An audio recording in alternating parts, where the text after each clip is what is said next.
सृष्टि coaching YouTube channel में आप तमाम छात्रों का स्वागत है। यह चैनल आपको बेहतर से सर्वोत्तम बनाने का एक सफ़र का यात्रा करता है और उसी कड़ी में हम अपने विद्यार्थियों को बराबर बताते हैं, सिखाते हैं, बेहतर मार्गदर्शन करते हैं कि आप अपने आप में कैसे एक विशेष ऊंचाई पर पहुंच सकें।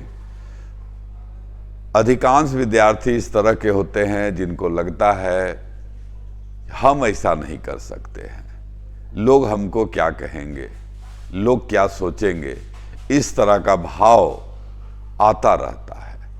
और यह जो नकारात्मक भाव है यह निश्चित रूप से विकास में एक बाधा, एक अवरोध पैदा करता है। तो आपको आज हम एक ऐसे शख्स से मिलवाएंगे जिन्होंने अपने जीवन में बेहतर कीर्तिमान स्थापित किया है और बेहतर प्रयास से बेहतर लक्ष्य प्राप्त कैसे किया जाए, यह जानकारी आपको सुगमता पूर्वक बताया जाएगा। इनका नाम है श्री ज्ञानेंदु ज्ञान जी। यह पहले बीएसएफ में असिस्टेंट कमांडेंट के रूप में भी सेवा दे चुके हैं, लेकिन चूंकि इनके अंदर का प्रतिभा इनको कहीं और ले जाना चाहता था, तो उस नौकरी को त्याग करके इन्होंने निजी क्षेत्र में एक बेहतर सेवा देकर एक बेहतर उपलब्धि प्राप्त किया है। तो आज आपको हम उन्हीं से मिलवाते हैं और उन्हीं की जुबानी आप सुनिए कि आपके अंदर जो एक अवरोध है, एक रुकावट का भाव है, वह कैसे दूर हो सकता है। तो आइए अब समय गवाते हुए नहीं बल्कि तुरंत आपसे मिलवाते हैं। तो इस तरह का शख्स से मिलिए और अगर आपको अच्छा लगेगा तो शेयर भी करते जाइएगा। आइए सुनिए।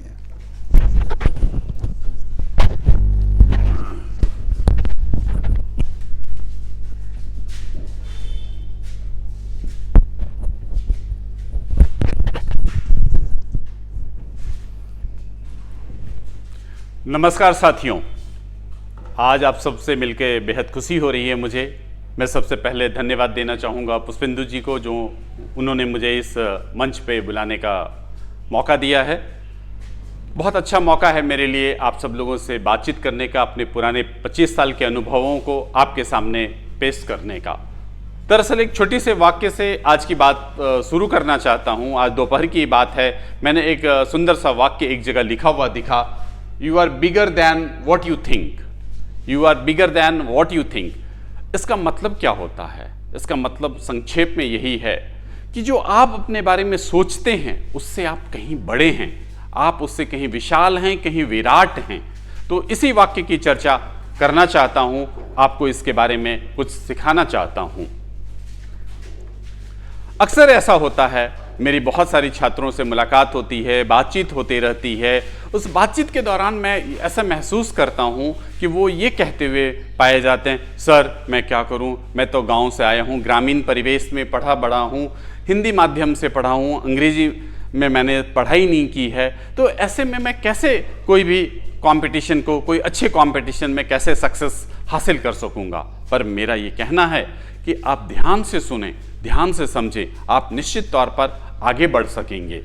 मैं आपको भारतीय परंपरा से, भारतीय ग्रंथों से कुछ उदाहरण लेकर आपको समझाना चाहूँगा, ताकि आपके अंदर वो विश्वास, आपके अंदर वो भरोसा पैदा हो सके, ताकि आप अपने को एक कदम, 2 कदम, 4 कदम आगे बढ़ा सकें और आप अपनी मंजिल को हासिल कर सकें।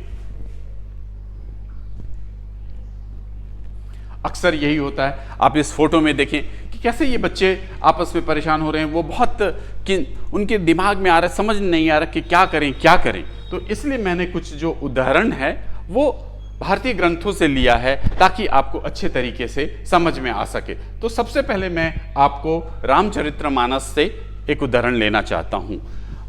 आप जानते ही हैं कि हमारे हनुमान जी बड़े ही नटखट स्वभाव के रहे हैं। एक बार अंगिरा ऋषि तप कर रहे थे तो उन्होंने कुछ छेड़छाड़ कर दिया, तो अंगिरा ऋषि को गुस्सा आ गया और उन्होंने इनको ये श्राप दे दिया कि जब भी आप कुछ अच्छा काम करने जाएंगे आप भूल जाएंगे, जब आपको कोई याद दिलाएगा तब आप फिर से अपनी ताकत, अपनी शक्ति का एहसास कर पाएंगे और बेहतर कर पाएंगे।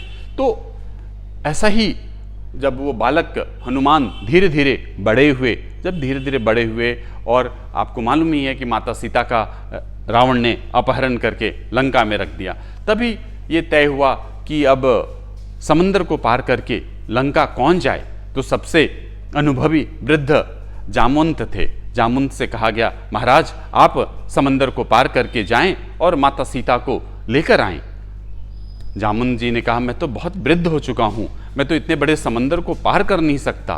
फिर पूछा गया बलशाली अंगद से, तो अंगद ने कहा, यस मैं ताकतवर तो हूं पर इतना नहीं हूं कि चला भी जाऊं और वापस भी आ जाऊं। तभी जामवंत जी को अंगिरा ऋषि थे, उनकी बात याद आई और उन्होंने बोला कि हनुमान आप तो बहुत ही शक्तिशाली हैं, आप तो जो चाहें वो कर सकते हैं, आप अपना विशालकाय स्वरूप ग्रहण कर सकते हैं।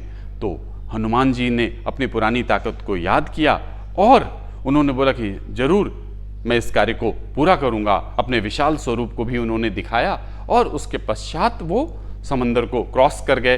बीच में कई बाधाएं आई, सुरसा आई, सब बाधाओं को पार करते हुए माता सीता के पास वो पहुंच गए, लंका का विनाश कर दिया। फिर आपको सारी कहानी तो आपको मालूम ही है। तो कहने का मतलब ये है कि हनुमान जी में बहुत बड़ी ताकत है, बहुत बड़ी ताकत है। वो ताकत को भूल गए और जब उनको ताकत को याद दिलाया गया, उस शक्ति को याद दिलाया गया, तो उन्होंने अपने को फिर से जागृत किया और उसके पश्चात उन्होंने जो राम जी का कार्य था उसको पूरा किया। तो इसी तरह से मैं आप लोगों को भी ये कहना चाहता हूँ कि आपके अंदर भी वो ताकत है, उस ताकत को जगाएं, उस भरोसे को जगाएं।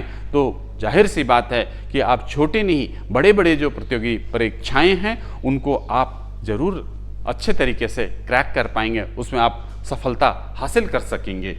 आपको एक और कहानी सुनाता हूँ, एक और बात सुनाता हूँ। एक जो प्रमुख वाक्य है भगवान बुद्ध का प्रमुख वाक्य है आत्मदीपो भव।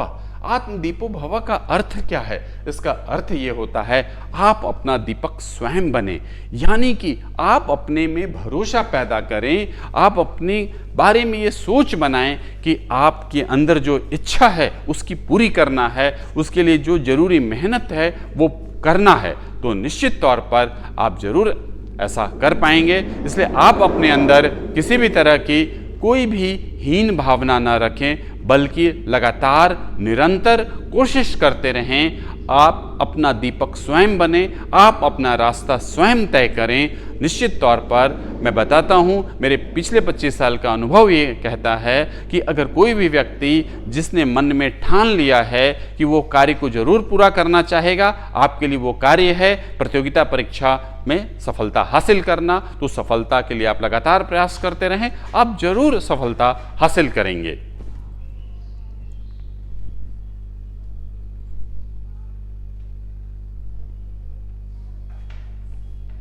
एक और तीसरी बात भारतीय दर्शन से। भारतीय दर्शन में एक खास वाक्य है, आप जब भी वेदांत का अध्ययन करने का आपको मौका मिले तो उसका एक बहुत प्रमुख वाक्य है, वेद वाक्य है, अहम ब्रह्मास्मि।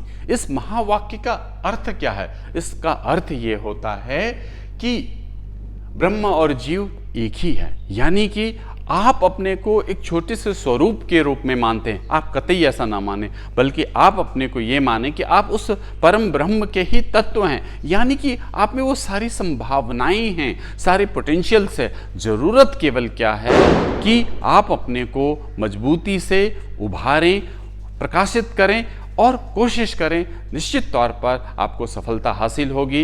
मैं कहना यही चाहूँगा कि जिस तरह से भारतीय परंपरा में बताया गया है कि हम अपनी खुद से आगे बढ़ें, अपने खुद से भरोसा पैदा करें और क्रमशः लगातार प्रयास करते रहें, सफलता हमारे कदम छुएगी। मेरी यही आप सब लोगों से दुआएं हैं, आप सभी लोगों से यही मैं कामना करता हूँ कि आप अच्छे तरीके से मेहनत करें, बढ़िया करें, बेहतर होगा। धन्यवाद। और इसके बाद एक चीज़ और, हाँ, मेरे को एक और बात ध्यान में आ गई कि आपको इन सब चीज़ों के अलावा कुछ और ख़ास बातें हैं, उन सबको भी ध्यान में रख लें। सबसे पहले तो ये है कि आप जो पढ़ने की जो रणनीति है उसको हमेशा स्टेजेस में बनाएं। आप किसी भी चीज़ को एक बार में हम कर लेंगे इस तरह से ना चलें, बल्कि हमेशा स्टेजेस में करें। आप जितने भी आपके विषय हैं, विषयों को आप अलग अलग तरीके से स्टेजेस में बांट लें। आप टॉपिक्स में बांटें, टॉपिक्स को सब टॉपिक्स में बांटें और हर एक टॉपिक्स पर आप अच्छे तरीके से स्टडी कर लें। जब आप स्टडी कर लें फिर उसके छोटे छोटे नोट्स बना लें। जब आप नोट्स बनाते हैं और उसको कैसे मेमोराइज करें उसके भी तरीकों को बनाएं।